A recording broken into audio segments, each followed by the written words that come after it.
Hello, I'm Bob Brown.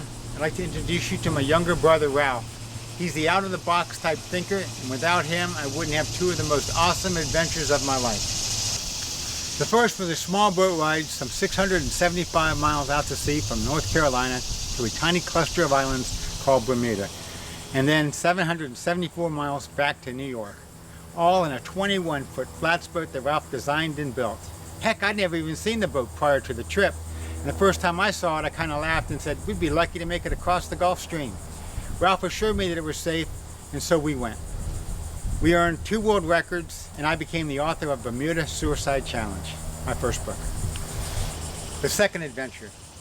Many people told Ralph that he just got lucky and could never do it again. So he called me up, asked if I wanted to go across the Atlantic to Europe in the exact same boat. I didn't hesitate. I said yes. As you can probably guess, there's a lot of behind-the-scenes stuff that goes into making this dream a reality. Well, that's Ralph's job. Ralph is one of the hardest working and most dedicated people I know. Some would use other words like stubborn and hard-headed. When they said it can't be done, Ralph accepted the challenge. So in 2009, we left out of Tampa, Florida and started our 8,312-mile journey to Germany. We would travel to 12 countries while earning a couple more world records.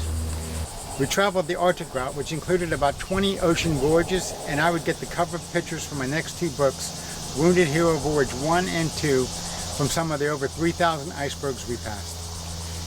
When Ralph was in the Marines back in 1980 during President Carter's presidency, there was a failed American hostage rescue attempt in Iran, and 3 Marines and 5 Air Force guys died.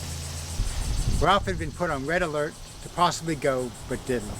So we always wanted to do something to honor the 3 fallen Marines, John, Harvey, George Holmes, and Dewey Johnson. Ralph has a master's degree from Hales-Anderson College. It's a Bible college, and he was super excited to find out that the I Am Second was our major sponsor, which means God is first, and they would get to name the boat the I Am Second. The official name of the whole trip was the I Am Second Wounded Hero Voyage, presented by Interstate Battery. I named our 11-episode TV series about our trip the I Am Second Voyage, smallest powerboat crossing the Atlantic. So here's Ralph, my loud, excitable, hardworking, never give up, patriotic brother.